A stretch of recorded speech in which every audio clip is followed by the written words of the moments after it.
Physics subject को start करेंगे और जो अपनी आज की क्लास होगी वो सब्जेक्ट फिजिक्स के इंट्रोडक्शन क्लास होगी।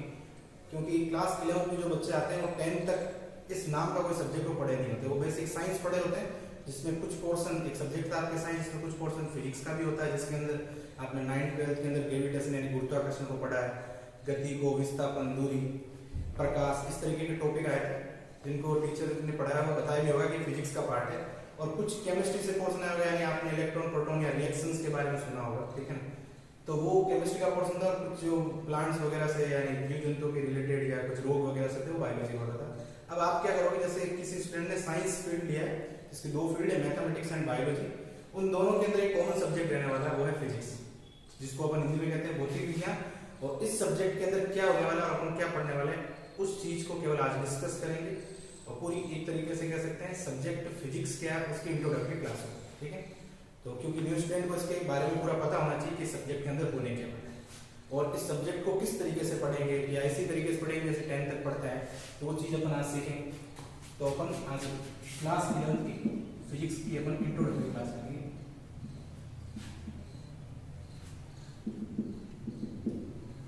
अब इसके अंदर होने क्या वाला है, ठीक है। आपको सबसे पहले ध्यान रखना है कि 11th क्लास की फिजिक्स हो या 12th क्लास की फिजिक्स हो, दोनों एक दूसरे से रिलेटेड है। यानी आधा पोर्शन आप क्लास 11th में पढ़ते हो फिजिक्स का, आधा 12th में पढ़ते हो। इसका सिंपली मीनिंग क्या है कि अगर अपने 11th क्लास की फिजिक्स में कुछ चीज अपन ने स्किप कर दिया, सीरियसली नहीं लिया, तो 12th क्लास की फिजिक्स में अपने ऑटोमेटिक लॉस होगा। और कोई मैटर नहीं करता आपके 10th क्लास में किस तरीके से आप पढ़े थे, कितने क्या है, परसेंटेज क्या है, वो सारी चीजें पीछे रह जाएगी। अब आप 11th और 12th में कितनी मेहनत करते हो वो डिसाइड करेगा आगे आपका साइंस के अंदर आपके साथ क्या होने वाला है। तो एक चीज इसमें ये भी ऐड हुई है कि जो फिजिक्स का या कोई भी 11th क्लास का जो सिलेबस है वो चेंज हो गया, एनसीईआरटी हो गया। तो इस तरीके से बता देगा एनसीईआरटी से ये अच्छा है वो अच्छा है, तो ये इन चीज का कोई लॉजिक नहीं, आपको ध्यान रखना है। सब सिलेबस भली आरबीसी का था, सिलेबस भली सीबीसी का हुआ है, उसमें कोई खास फर्क नहीं है, चैप्टर वही थे। हो सकता है किसी चैप्टर को पहले कम दिया हुआ था वो थोड़ा ज्यादा हो जाएगा, ठीक है, इससे ज्यादा कुछ चेंज नहीं हुआ है, ठीक है। तो वो अपने को लॉजिक में नहीं पढ़ना है कि ये एनसीईआरटी होने से तो ऊपर से प्लस में अपने फायदा ही है, क्योंकि आप स्टेट गवर्नमेंट के साथ साथ जो सेंट्रल गवर्नमेंट एग्जाम लेती है इसमें 11th 12th का सिलेबस आता है, तो वो चीज भी अपने अच्छी होने वाली है। यानी एनसीईआरटी होने से अच्छा ही हुआ है, कुछ ऐसा नहीं है कि टफ ज्यादा हुआ ही होगा। अब इस सब्जेक्ट के अंदर दो तरीके की चॉइस होती है, जैसे कुछ बच्चों को लगता है कि ये सब्जेक्ट मैथ्स वालों को ईजी लगता है और बायो वाले को ये सब्जेक्ट टफ हो जाता है, ऐसा कुछ भी नहीं है, ठीक है। ये कौवा सा बना रखा है। अगर आप इस सब्जेक्ट का सही तरीका सीख लेते हो, किस तरीके से इसको पढ़ना है, किस तरीके से इसको पढ़ना चाहिए और कैसे ये पूरा सब्जेक्ट चलेगा, तो बच्चा किसी भी फील्ड का उसको कैच कर पाता है, भले वो मैथमेटिक्स का हो और भले वो बायोलॉजी का हो। बट ये थोड़ा सा आपको ध्यान रखना है कि फिजिक्स के अंदर मैथ्स की जरूरत नहीं पड़ती, जबकि मैथ्स जो है, ठीक है ना, यानी फिजिक्स से ही दूसरे सब्जेक्ट मैथ्स वगैरह यूज हुए हैं, ये आपको धीरे धीरे बाद में पता चलेगा। तो ऐसे मैथ्स आपको बेसिक आनी चाहिए। इसका मतलब ये नहीं कि आपको पूरी मैथ्स आनी, बेसिक मैथ्स का मतलब आपने 10th क्लास की मैथमेटिक्स के अंदर जो नॉर्मली अपन सब्सट्रैक्ट करते हैं, मल्टीप्लाई करते हैं, ट्रांसफर करते हैं, इक्वेशन सोल्व करते हैं, बेसिक ट्रिगोनोमेट्री, ये सारा आपको नॉलेज होना चाहिए। इतना बेसिक आएगा तो सफिशिएंट है। इतना वो भी नहीं है कि पूरी अपने को मैथ्स पूरे फॉर्मूले याद होने चाहिए, ऐसे बीच में जो जो चीजें आती हैं उनको आपको अच्छे से सीखना है।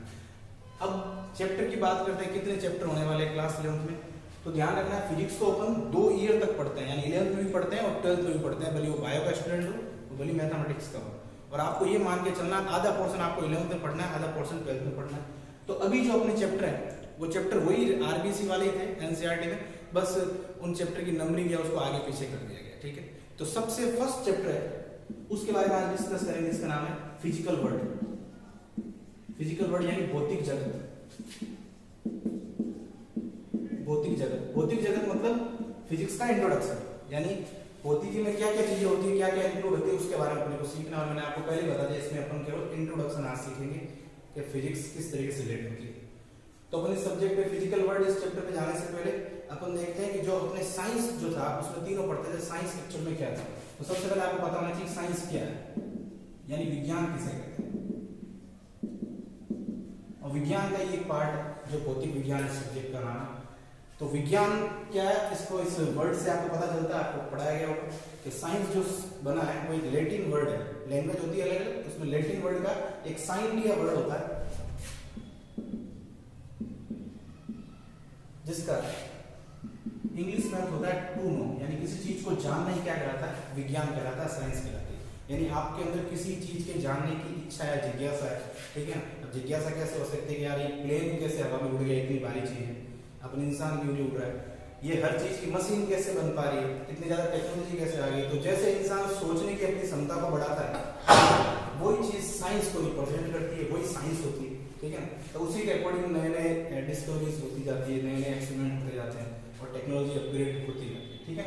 तो वो सारा रिलेटेड इससे करता है। साइंस का मीनिंग क्या है कि इंसान में जब तक ये इच्छा रहेगी कि ये हुआ कैसे, ठीक है ना, किस तरीके से एनवायरमेंटल चेंजेस हो रहे हैं, किस तरीके से कुछ और इंसान अपग्रेड हो सकता है। जैसे पहले मोबाइल की टेक्नोलॉजी है, मोबाइल से कितनी टेक्नोलॉजी और फास्ट हो रहा है, ठीक है। तो नई नई जो चीजें इन्वेंट होती है वो सब किसमें आती है, विज्ञान में। और आप ये जान के आप पूरा आपको पता चलेगा कि विज्ञान का जो मेन जो बना है ना वो फिजिक्स से बना है। यानी विज्ञान तो हो गया किसी चीज को जानना, यानी हर एक चीज अपन जो यूज करेंगे वो विज्ञान का पार्ट होगा। और अपन फिजिक्स की बात करते हैं तो फिर फिजिक्स क्या होगी, तो फिजिक्स भी एक ग्रीक वर्ड है, ठीक है ना। वो ग्रीक वर्ड है फ्यूसिस, एक ग्रीक वर्ड है फ्यूसिस, उससे इसका पूरा ये बना है फ्यूसिस से। और फ्यूसिस का जब इंग्लिश में मीनिंग निकाला जाता है तो मीनिंग निकलता है नेचर, जिसको अपन हिंदी में कहते हैं प्रकृति। यानी फिजिक्स जो वर्ड बना है, मैं केवल फिजिक्स वर्ड की बात कर रहा हूँ, फिजिक्स वर्ड में फिजिक्स की डेफिनेशन ऑटोमेटिकली इंक्लूड हो जाएगी। तो फिजिक्स जो वर्ड बना है वो फ्यूसिस वर्ड से बना है, जो एक ग्रीक लैंग्वेज का वर्ड है, जिसका तात्पर्य क्या होता है, प्रकृति से होता है। इसका मतलब क्या है, साइंस का तात्पर्य क्या है, जानना, और फिजिक्स का तात्पर्य क्या है, प्रकृति, यानी प्रकृति के बारे में नॉलेज देना, उसको अपन क्या कहते हैं, फिजिक्स कहते हैं। यानी प्रकृति के बारे में कुछ भी जानने की इच्छा होना, कुछ भी अपन जानते हैं, कुछ नया एक्सपेरिमेंट करते हैं, कुछ नई चीजें पता करते हैं पुरानी चीजों का यूज करते हुए, ठीक है ना, तो वो अपन क्या कहते हैं, उसको फिजिक्स कहेंगे। अब आप थोड़ा सोचिए कि अगर प्रकृति को जानना जिसमें बचा हो, जब आप प्रकृति को ही जानना चाहते हो, प्रकृति में होने वाली हर एक चीज को जानना चाहते हो, तो फिर तो सब कुछ तो इंक्लूड हो गया। प्रकृति में तो हर एक चीज आ जाती है, सजीव निर्जीव चारों तरफ जो भी है, सारे जितने प्लेनेट्स ग्रह वगैरह सब आ जाते हैं। यानी हर एक चीज को जानना, दुनिया में जो कुछ भी आपके चारों तरफ हो रहा है या होने वाला है, ठीक है ना, वो सारी चीजें किस सब्जेक्ट से रिलेट करती है, फिजिक्स से रिलेट करती है। यानी इनडायरेक्टली मैं कह सकता हूँ कि एक ऐसा सब्जेक्ट है, ये ऐसी ब्रांच है फिजिक्स की जो अपने को पूरी हर एक चीज का नॉलेज देती है। दूसरा, इस सब्जेक्ट का सबसे अच्छा लॉजिक क्या होगा, सबसे अच्छी बात क्या है कि आप केमिस्ट्री को भी पैरेलल पढ़ोगे, आप बायोलॉजी को भी पढ़ोगे या मैथमेटिक्स वाले मैथ्स पढ़ेंगे, बट फिजिक्स ऐसा सब्जेक्ट है जो हर चीज का पीछे रीजन देगा कि ये चीज हुई क्यों। दूसरे सब्जेक्ट में आपको कुछ याद करना पड़ जाएगा, ठीक है ना, कि ये चीज होती है, इसको याद करो, जबकि फिजिक्स हर चीज का लॉजिक देगा। तो आपके 10 तक परसेंटेज के आप कैसे पढ़े वो सारी चीजें भूल के अगर आप इस सब्जेक्ट को अच्छे से समझ के चलते हो, सबसे बड़ी गलती बच्चे क्या करते हैं कि वो इसी तरीके से पढ़ते हैं, 10 तक पढ़ता है, इसमें इंपॉर्टेंट क्या है, इसको लिख लेते हैं, याद कर लेंगे, सर कहेंगे लिखो, उस टाइम लिखेंगे। ऐसी चीज नहीं चाहिए। आपको इस सब्जेक्ट के अंदर पूरा कॉन्सेंट्रेट से आपको सुनना है। अगर आप अच्छे से सुनते हो और एक दूसरी चीज जो टीचर पढ़ाए उसी दिन आपको कवर कर लेते हो, तो ये दो ही इसके फॉर्मूले फिजिक्स को पढ़ने के, जो पढ़ाए उसको अच्छे से सुनना है, ठीक है ना। जितना लिखा ना इंपॉर्टेंट नहीं होगा, टीचर जो बोलेगा इसके अंदर जो जो बातें वो ज्यादा इंपॉर्टेंट होगी, उसको अच्छे से सुनना है। सेकंड थिंग आपको क्या याद रखनी है, जो वर्क होता है क्लासरूम के अंदर उसको उसी दिन प्रिपेयर कर लेना है और कोई भी क्लास मिस नहीं करनी है। तीसरी एक और चीज ऐड कर देते हैं, अगर किसी ने क्लास ऐड की और उस दिन का टॉपिक अगर मिस हो गया तो ये सब्जेक्ट अपने लिए दिक्कत स्टार्ट कर देगा।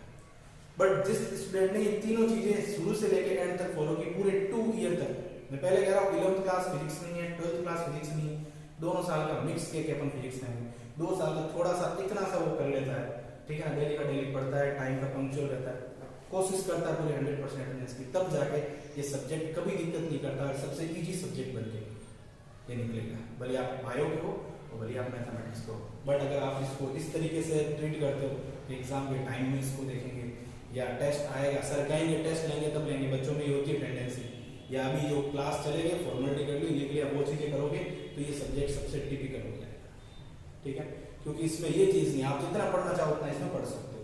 तो फिजिक्स का मीनिंग क्या हुआ, फ्यूसिक ग्रीक वर्ड से बना, इसको क्या बोलते हैं, प्रकृति से रिलेट करता है। यानी मैं इसको क्या कह सकता हूँ, यानी प्रकृति के बारे में जानना है, प्रकृति से रिलेटेड सारी चीजें पढ़ना, उसको क्या कहेंगे, फिजिक्स कहेंगे। क्या कह सकते हैं, फिजिक्स लेके, यानी भौतिक विज्ञान किसको कहेंगे, यानी भौतिक विज्ञान, विज्ञान की वह शाखा है जिसके अंदर प्रकृति का ज्ञान लिया जाता है, ठीक है। तो मैं शॉर्ट वर्ड में लिखूंगा, यानी नॉलेज ऑफ नेचर, यही आपको याद रखना है, इतना सा वर्ड, इससे फिजिक्स डेफिनेशन बन जाती है। यानी प्रकृति का ज्ञान क्या कहलाता है, भौतिक विज्ञान कहलाता है। बस इतने से आपको डेफिनेशन जानना है। अगर आपसे कोई पूछे भाई कौन सा सब्जेक्ट पढ़ रहा है, फिजिक्स, तो फिजिक्स है क्या कि प्रकृति के ज्ञान को अपन क्या कहेंगे, भौतिक विज्ञान कहेंगे। अब ये भौतिक विज्ञान किसकी फंक्शन है, यानी किसकी शाखा है, विज्ञान की। अब इस भौतिक विज्ञान को अपन पढ़ने के लिए दो भागों में बांट लेते हैं। जैसे आज तक जितने भी जो एक्सपेरिमेंट हुए हैं, यानी जितनी भी खोज वगैरह हुई है, उनको दो भागों में खोज में कर लेते हैं। जैसे पहली एक भौतिक विज्ञान का एक पार्ट कहलाता है चीज संबंध भौतिकी, चीज संबंध भौतिकी, यानी भौतिकी के बात कर रहा हूं, भौतिकी के प्रकार, चीज संबंध भौतिकी। और दूसरी भौतिकी रहेगी, उसको कहेंगे आधुनिक भौतिकी। चीज संबंध भौतिकी का मतलब जो पुराने टाइम में जो हुआ है, आधुनिक का मतलब जो मॉडर्नली अभी जो चल रहा है, करंटली अभी नए नए टाइम में जो एक्सपेरिमेंट है उसको आधुनिक भौतिकी में लेंगे, और बाकी किस में लेंगे अपन, चीज संबंध भौतिकी में। ठीक है, तो इस तरीके से दो पार्ट में अपन इसको डिवाइड कर देते हैं। अब इस पार्ट में आने क्या है, यानी मैं फिजिक्स का पूरा डिटेल अभी बता रहा हूं, जो अपन दोनों ईयर में पढ़ेंगे वही नहीं दोनों में कंबाइन हो जाएगी। अब चीज संबंध भौतिकी के अंदर कौन कौन सी फिजिक्स आ सकती है, दिमाग में रखना, ओल्ड फिजिक्स, पुरानी जो भौतिकी है, ठीक है ना, इसको बोलते हैं क्लासिकल फिजिक्स, इसको बोलते हैं मॉडर्न, ठीक है ना, मॉडर्न मतलब अभी का जो, ठीक है ना, क्लासिकल मतलब पुरानी जो चीज है। उसमें पुरानी चीज में आपने देखा होगा कि जैसे न्यूटन वगैरह के एक्सपेरिमेंट थे, न्यूटन ने क्या बताया था कि उसके ऊपर कोई एप्पल वगैरह गिरा था, उसने गुरुत्वाकर्षण नाम का एक बहुत बड़ा आविष्कार किया। तो गुरुत्वाकर्षण किससे था, गुरुत्वाकर्षण से आपको पता चला कि बल नाम की चीज क्या होती है, पृथ्वी एक चुंबक की तरह व्यवहार करती है। और एक्सपेरिमेंट होते रहे, चलते रहे, एक चीज का पता चलता है, उससे रिलेट करते करते वो साइंटिस्ट जहां तक खोज करके जाता है उसी को समझ के आगे और आते रहते हैं, ठीक है ना, वो उस चीज को और आगे फॉलो करते जाते हैं और नई नई खोज इस तरीके से चलती रहती है। तो पुराने टाइम में जो भौतिकी थी उसको जैसे सबसे पहली ब्रांच अपने रखी, वो रखी यांत्रिकी। यांत्रिकी को बोलते हैं मैकेनिक्स। इंग्लिश वर्ड ज्यादा याद रखना, यांत्रिकी और अपने दिमाग से निकल जाएगा, मैकेनिक्स वर्ड याद रखना। मैकेनिक्स के अंदर क्या होता है, मैकेनिक्स को भी अपन दो पार्ट में पढ़ते हैं। वैसे मैकेनिक्स जो होती है यानी यांत्रिकी जो होती है, जो भौतिक विज्ञान में जो तत्व होते हैं, पदार्थ होते हैं, दो प्रकार के होते हैं। एक होता है ठोस और एक दूसरा होता है तरल, ठीक है ना। अपन ठोस द्रव गैस की बात नहीं करेंगे। एक होता है ठोस जिसके अंदर अंतराणिक बल मजबूत होते हैं, तो ठोसों की यांत्रिकी पढ़ते हैं तो उसको सॉलिड मैकेनिक्स कहते हैं।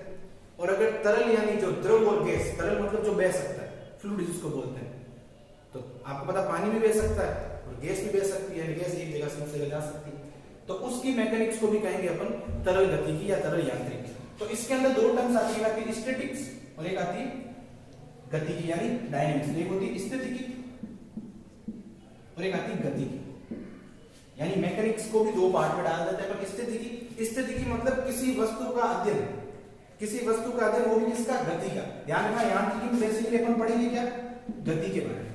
गति मतलब जब वो चल रहा है, जैसे आप चलते हो तो आपसे कौन कौन सी टर्म्स बता देता है, आप बोलते हो इतनी दूरी गया, तो पहली टर्म्स दूरी है। दूरी का एक अलग फॉर्मेट होता है जो अपन पढ़ेंगे फिजिक्स में, विस्थापन, ठीक है ना। इस तरीके से आप गए किसी बाइक वगैरह कार में, आप कहोगे मैं इतनी स्पीड से गया, तो स्पीड आ गई एक नई टर्म्स। स्पीड को चेंज करते हैं तो उसमें एक आता है त्वरण, तो एक और स्पीड से रिलेटेड त्वरण आ गया। अब फिर बात आती है त्वरण क्यों आया, तो आपने कहा मैंने गाड़ी का एक्सीलरेटर खींचा, यानी आपने लगाया फोर्स, यानी फोर्स क्या करता है, त्वरण लाता है। बात आती है फोर्स लगाया तो आपने किया क्या, वर्क किया, तो एक नई क्वांटिटी आ गई, वर्क। अब वर्क कौन करता है, जिसके अंदर क्या होती है, ऊर्जा होती है, एनर्जी होती है। और ऊर्जा किसकी ज्यादा होती है, जिसकी शक्ति ज्यादा होती है। यानी आपने एक टर्म स्टार्ट किया दूरी से, फिर गए गति यानी वेग, यानी गति को पढ़ने के लिए आपने कितनी टर्म्स बोल दी कि दूरी, विस्थापन, वेग, त्वरण, कार्य, ऊर्जा, शक्ति, इस तरीके से पार्ट आपने पढ़े होते हैं। तो वो सारी चीजें, अगर वस्तु रुकी हुई है, ठीक है ना, वस्तु अगर रुकी हुई है उसको कहते हैं स्थितिकी, और वस्तु अगर चल रही है तो उसको क्या बोलते हैं, गतिकी। यानी इसमें वस्तु कैसी रहती है, स्थिर वस्तु का अध्ययन। स्थिर वस्तु का अध्ययन, जब वस्तु रुकी हुई तब क्या क्या चीजें उसके साथ हो सकती है, उसको स्थितिकी कहते हैं। और जब वस्तु गतिमान होती है उसको क्या कहते हैं, गतिकी कहते हैं। और आप स्थिर और गति को एक साथ एनालिसिस करते हो, उसके कारण जानते हुए, तब उसको बोलते हैं यांत्रिकी। यानी यांत्रिकी का मतलब क्या है, किसी वस्तु का गति का अध्ययन, वस्तु की गति का अध्ययन, गति का अध्ययन, गति के कारणों सहित, गति के कारणों के सहित। चलिए क्यों, तो कारण क्या होता है, गति के कारण अपन समझेंगे बल होता है। बल एक ऐसा कारक होता है जो वस्तु में गति करवाता है। तो यांत्रिकी के अंदर क्या पढ़ने वाले अपन, गति पढ़ने वाले। अब यांत्रिकी के अंदर आएगा क्या क्या, जैसे आप पढ़ोगे कौन कौन सी चीज आएगी, जैसे बड़े चैप्टर कौन से आएंगे उनकी बात करें तो सबसे पहले जैसे आप पढ़ोगे गति, जैसे मौसम कितने टाइप से है, एक विमीय, द्विविमीय, त्रिविमीय, यानी वस्तु गति कैसे कर सकती है, यानी इसमें सारे टॉपिक आएंगे। जैसे आप पढ़ोगे ना वेग, त्वरण, विस्थापन, दूरी, या आपने 9 10 में पढ़े होंगे, वो वापस हम डिटेल में देखेंगे यांत्रिकी जो ब्रांच है। उसके बाद और देखेंगे इसके अंदर, ठीक है ना। अब जैसे बल आ गया, एक मेन फैक्टर, बहुत अच्छे से अपने को डिटेल में पढ़ना पड़ेगा, बल कितने प्रकार के होते हैं, क्या क्या होते हैं। और बात की अपने बल यानी कार्य, ऊर्जा, शक्ति, ये सब सॉलिड फिजिक्स है, यानी सॉलिड मैकेनिक्स है, यानी ठोस वस्तुओं की बात है। जब द्रव के अंदर गति पढ़ते हैं तो वहां पर अलग नाम हो जाता है, तनाव बल हो जाता है, ठीक है ना, पृष्ठ तनाव आ जाता है, तो वो अलग अलग चीजें अपन डिटेल में पढ़ते हैं। यानी सिंपल सा मैं आपको क्या बताना चाह रहा हूँ कि जो पुरानी चीजें जो बल वगैरह पढ़ाया गया, बल सारा न्यूटन की देन थी सारा। वैसे आप मान के चलो, आप जो भी पढ़ते हो 80 to 90% सब न्यूटन की फिजिक्स पढ़ते हैं, क्योंकि फिजिक्स में ज्यादातर उसी ने दिया सारा।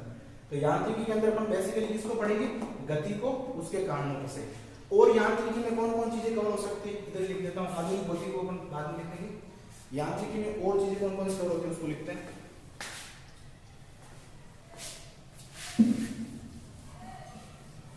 तो ये किसकी यांत्रिकी है, सॉलिड की। इसी तरीके से द्रव वगैरह की हो सकती है। दूसरा पार्ट देखते हैं अपन, जिसमें लिखा प्रकाशिकी। प्रकाशिकी भी जो आएगा चीर समझ होती है, इंग्लिश में इसको बोलते हैं ऑप्टिक्स। प्रकाशिकी का मतलब किसका अध्ययन, बेसिकली प्रकाश का। आपने प्रकाश पूरा पार्ट पढ़ा है तो आपने देखा होगा प्रकाश के अंदर कुछ घटनाएं होती है, जैसे अपवर्तन पढ़ा होगा, परावर्तन पढ़ा होगा, ठीक है। ये बेसिकली दो चीजें आपने पढ़ी होगी क्लास 10 में। अब आप प्रकाश को पूरा देखोगे, 12th क्लास की फिजिक्स में देखोगे कि परावर्तन, अपवर्तन, इसके साथ साथ और भी कुछ घटनाएं होती है प्रकाश से, व्यतिकरण, ध्रुवण, ठीक है ना, विवर्तन, ये सब प्रकाश के अंदर होती है। यानी इसके अंदर प्रकाशिक घटनाओं को पढ़ते हैं, ठीक है ना। इसके अंदर किसको पढ़ते हैं, प्रकाशिक घटनाओं, यानी प्रकाश के बारे में डिटेल में पढ़ेंगे। और कौन कौन सी घटना हो सकती है, अपवर्तन हो सकता है, परावर्तन हो सकता है, ये दोनों आपने पढ़ रखे हैं, ठीक है। इनको एक एक चीजों को वापस पढ़ना पड़ेगा। व्यतिकरण हो सकता है, ध्रुवण, विवर्तन, ये ऐसी चीजें होती है, इनको सब अपन लेते हैं प्रकाशिकी के अंदर। यानी बेसिकली प्रकाश को डिटेल में पढ़ना, उसको अपन क्या कहेंगे, ये सारी चीजें प्रकाशिकी के अंदर। अब प्रकाशिकी दो प्रकार होती है, एक होती है किरण प्रकाशिकी और एक तरंग प्रकाशिकी, ठीक है। तो उसको अपन इसी ब्रांच के अंदर स्टडी करते हैं। कुछ ये जो गुण है वो किरण को क्या होता है, और कुछ जो गुण होंगे वो कण के लिए होंगे, यानी तरंग के लिए होंगे। तो ये फील्ड आएगा प्रकाशिकी, ये आपको ध्यान रखना, ये भी शायद चीज समझ होती है। उसी प्रकार जैसे मैंने कहा उष्मागतिकी, उष्मागतिकी यानी थर्मोडायनेमिक्स। उष्मागतिकी में क्या करते हैं अपन, उष्मा और कार्य का अंतर परिवर्तन का अपन अध्ययन करते हैं, यानी दोनों में कैसे एक्सचेंज होता है, यानी उष्मा का कार्य में और कार्य का उष्मा में परिवर्तन का अपन अध्ययन करते हैं, उष्मागतिकी करते हैं। और ये उष्मागतिकी ऐसा चैप्टर है आप क्लास 11 में फिजिक्स में भी पढ़ोगे और केमिस्ट्री में पढ़ोगे, होगा ही, पर पढ़ने का तरीका अलग अलग होगा, ठीक है। तो उष्मागतिकी मतलब वास्तव में किसका अध्ययन, उष्मा और कार्य का आपस में अध्ययन जो अपन पढ़ते हैं, यानी दोनों का कह सकते हैं इंटरचेंज जो पढ़ते हैं, परिवर्तन पढ़ते हैं। इसी तरीके से आपको होता है जैसे ध्वनि विज्ञान जो होता है, यानी जो साउंड वेव होती है उसके बारे में पढ़ना, ठीक है ना। यानी ध्वनि तरंगों का जो अध्ययन होता है, जैसे उसमें डॉपलर प्रभाव वगैरह आएगा, ध्वनि तरंगों का डिटेल में अपन अध्ययन करते हैं। ऐसे खूब सारी दूसरी चीजें भी हो सकती है, ठीक है ना। यानी पुरानी चीजें जो मेन मैं आपको बता रहा हूँ, जैसे प्रकाशिकी पुरानी चीज है, उष्मागतिकी, ध्वनि विज्ञान, इसमें बल आ गया तो गुरुत्वाकर्षण बल आ गया, इसमें ना यांत्रिकी में बल आ गया तो गुरुत्वाकर्षण, जितने भी बल बने वो सारे इसमें आ गए। तो इस तरीके से अलग अलग ब्रांच होती है, ठीक है। जैसे एक और हो गया विद्युत चुंबक, विद्युत चुंबकत्व, विद्युत चुंबकत्व, इलेक्ट्रोमैग्नेटिज्म,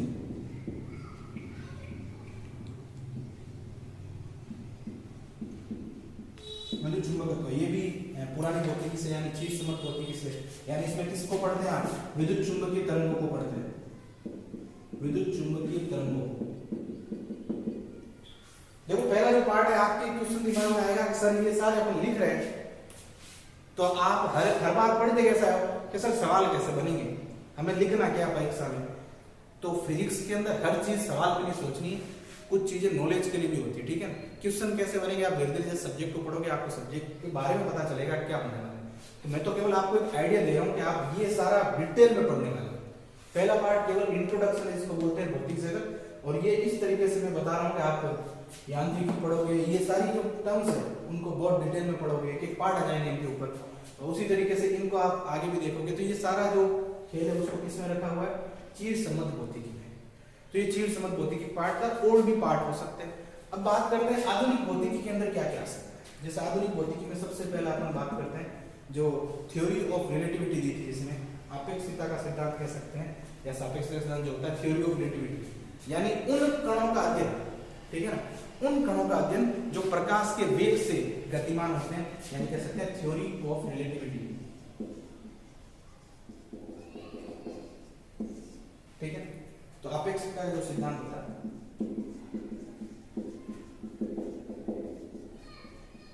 तो वो अभी आधुनिक भौतिकी यानी न्यूटन के बाद की देन, ठीक है।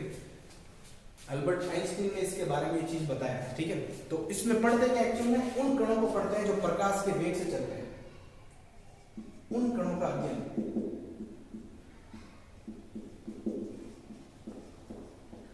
जो प्रकाश के वेग से गतिमान है, प्रकाश के वेग से गतिमान है।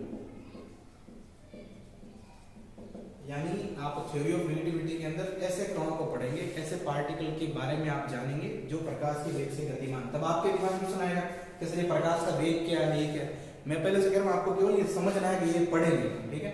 इनको डिटेल में पढ़ेंगे तो बहुत क्लियर हो जाएगा। दूसरी चीज जैसे क्वांटम मैकेनिक्स हो गया या क्वांटम फिजिक्स, क्वांटम भौतिकी। क्वांटम भौतिकी में आप पढ़ते हैं प्रकाश की द्वैत प्रकृति, यानी ड्वेल नेचर ऑफ लाइट, प्रकाश की द्वैत प्रकृति। प्रकाश एक ऐसी खोज है जिसके बारे में अभी तक क्लियर नहीं हो पाया। जैसे प्रकाश के बारे में सबसे पहले कुछ साइंटिस्ट कहे कि प्रकाश एक प्रकार की किरण है। किरण का मतलब होता है कि कहीं से कोई ऊर्जा बन रही है अपने को सूर्य से, उसको किरण कहते हैं, ठीक है ना। प्रकाश किरण के रूप में आ रहा है, ठीक है ना, विकिरण की फॉर्म में। और कुछ बंदों ने कहा है कि प्रकाश जो है कण है, ठीक है, यानी कुछ चीज आ रही तो कुछ छोटे छोटे कण आ रहे हैं। तो इनके बारे में कभी क्लियर फाइंड नहीं हुआ है। तो क्वांटम भौतिकी यानी अभी के जो एक्सपेरिमेंट है वो ये चीज कहती है कि प्रकाश दोनों प्रकृति का होता है, दोनों एक साथ नहीं होते। या तो एक बार जब आप उसको तरंग मान लो, ठीक है ना, या उसको किरण मान लो, एक बार उसको कण मान सकते हैं। तो ये दो प्रकाश की द्वैत प्रकृति जो डी ब्रोगली नाम के वैज्ञानिक ने बताई थी, तो वो अपन क्वांटम भौतिकी के अंदर रखते हैं, ठीक है। तो क्वांटम भौतिकी में वास्तव में आपको ध्यान क्या रखना है, द्वैत प्रकृति आएगी। और अभी इतना ध्यान रखना है, क्वांटम भौतिकी नाम की चीज होती है, थ्योरी ऑफ रिलेटिविटी होता है, यांत्रिकी कुछ होती है, ये इतना सा आपको नॉलेज रखना है। ये मैं टर्मिनोलॉजी बात कर रहा हूँ कि नहीं फिजिक्स के अंदर कौन कौन से वर्ड आने वाले। उसके बाद बात करते हैं अपन थर्ड, जैसे आ गया न्यूक्लियर फिजिक्स, नाभिकीय भौतिकी। अपना नाभिकीय भौतिकी को आप थोड़ा अच्छे से रिलेट कर पाओगे। नाभिकीय भौतिकी न्यूक्लियर फिजिक्स, यानी जो किसी परमाणु का नाभिक होता है उसके अंदर ऐसा क्या पावर होता है, ठीक है ना। तो अपने को पता चला सबसे ज्यादा पावर तो परमाणु के नाभिक में होता है। जो नाभिक के बल होते हैं तो और ही ज्यादा डेंजरस होते हैं। कैसे होते हैं, जैसे आप पढ़ते हो परमाणु बम वगैरह, हाइड्रोजन बम, हाइड्रोजन बम के बारे में आपने सुना है नहीं सुना, बाकी परमाणु बम आपने सुना होगा। ये हर एक कंट्री एक दूसरे के ऊपर बता देती है कि मेरे पास परमाणु बम है, तो उसको कहते हैं इसके अंदर तो अलग ही पावर है इस कंट्री है, मतलब ये कैसा खतरनाक बम है, इसके बारे में आपको डिटेल में पता नहीं, जरूरत नहीं, आपको पता है कितना डैमेज करता है। तो परमाणु बम का जो सिद्धांत है वो नाभिकीय भौतिकी भी बना हुआ है। ये क्लास 12 में आप पूरी प्रोसेसिंग समझोगे, कैसे परमाणु बम इतना क्यों ज्यादा मतलब डेंजरस हो जाता है और इसको क्यों वापस अपन कवर अप नहीं कर सकते। तो ये आप नाभिकीय भौतिकी में पढ़ोगे। तो ये अभी की नई नई खोज है परमाणु बम, ठीक है ना, पिछले कुछ ईयर में ही हुई है। इस वजह से इसको कौन सी भौतिकी में रखा गया है, आधुनिक भौतिकी में रखा गया, ठीक है। तो उसके साथ साथ नाभिकीय भौतिकी के साथ साथ आपको ध्यान रखना है वास्तव में इसका कॉन्सेप्ट क्या है। नाभिक आप वर्ड सुना होगा क्लास 10 के अंदर, यानी किसी भी परमाणु का नाभिक होता है, इसमें प्रोटॉन और न्यूट्रॉन रहते हैं, उनके मध्य जो बल होता है उसको बोलते हैं क्या, नाभिकीय बल कहते हैं। और नाभिकीय बल जब ब्रेक होता है तो इतनी ऊर्जा निकलती है, इतना ज्यादा डैमेज होता है, ठीक है ना, जिस वजह से आगे रिएक्शन चलती रहती है, ठीक है। नाभिकीय जो रिएक्शन होती है इन्हीं प्रोसेसिंग पे कौन आधारित है, परमाणु। यानी आप देख सकते हो कि कुछ ऐसे कॉन्सेप्ट है फिजिक्स से जिसने इंसान ने ऐसी चीज बना ली है जो उसके बारे में खुद उसको वापस सही करने का सोच भी नहीं सकता। यानी फिजिक्स इतनी ज्यादा यूजफुल है, इतनी ज्यादा इंसान उसको यूज करके ऐसे ऐसे चीजें भी बना सकता है जिसके बारे में कोई सोच नहीं सकता। तो ये बेसिक फिजिक्स का पूरा डिटेल क्लास 11 का। अब आपको करना क्या है, जो भी मैं लिखवाता हूँ यहाँ पर, ठीक है ना, उसको आपको रफ कॉपी में अच्छे से लिखना है। कोई भी प्रॉब्लम्स होगी तो अपनी क्लास जब स्टार्ट होगी अपन वापस अच्छे से लिखेंगे। बट अगर किसी स्टूडेंट ने इसको अभी भी उसमें क्लिक होने लग गया, समझ में आए, अच्छे से उसने ऑनेस्टली लिखा है, तो उसका आगे वही फायदा होगा। तो अब आपकी ऐसी क्लासेस जो रेगुलर होगी उसमें जो भी चीज लिखाई जाती है उसको अच्छे से लिखना है। तो सबसे पहले मैंने क्या लिखी थी, फिजिक्स की डेफिनेशन, नॉलेज ऑफ नेचर। उसके बाद फिजिक्स के दो प्रकार के, चिरसमत भौतिकी और आधुनिक भौतिकी। चिरसमत भौतिकी में पुराने वाले जो प्रयोग है, ठीक है ना, जो पुराने जमाने में हो रहे हैं, आधुनिक मतलब जो अभी यूज हो रहे हैं, उसके हिसाब से मैंने फिजिक्स के अलग अलग पार्ट कर दिए, ठीक है ना। प्रकाश के बारे में पढ़ते हैं, प्रकाश की उष्मा और कार्य का, उष्मा गति की। विद्युत चुंबकीय में विद्युत चुंबकीय तरंगे, ठीक है ना, जैसे आप देखते हो रेडियो तरंगे, ये अवरक्त तरंगे अलग अलग, जैसे रिमोट कंट्रोल को आप टीवी के पास ले जाते हो, आप वहां से उसको दबाते हो, ऑटोमेटिक चैनल चेंज होता है, उसमें इंफ्रारेड रेज होती है, यानी अवरक्त तरंगे होती है। अवरक्त तरंगे एक प्रकार की कैसी तरंगे है, विद्युत चुंबकीय तरंगे। रेडियो आप ऑन करते हो, आपको आवाज आने लग जाती है, तो उसमें रेडियो तरंगे यूज हुई, ठीक है। इस तरीके से टीवी चैनल्स आ रहे हैं आपके लिए, छोटी सी छतरी लगा दी छत पे, और आपको चैनल पता नहीं कहाँ से प्रसारित हो रहा है, आपको सब कुछ अच्छे से दिख पा रहा है। तो वो सारी ये जो तरंगे होती है वो विद्युत चुंबकीय तरंगों के सिद्धांत पर आते हैं, ठीक है। तो इतना आपको देखना है क्लास 11 का, ठीक है। बेसिक ये चीजें लिखनी है। नेक्स्ट क्लास में आपको बताऊंगा और भी फिजिक्स में और क्या क्या महत्वपूर्ण चीजें होती हैं, ठीक है ना। और फिर अपन मेनली अपन फिजिक्स स्टार्ट करेंगे, तो चैप्टर नंबर 2 रहेगा। पहला चैप्टर का परिभाषा फिजिक्स, उसके अंदर वो पढ़ेंगे स्टार्ट में, ठीक है। तो नेक्स्ट क्लास में देखते हैं, थैंक यू।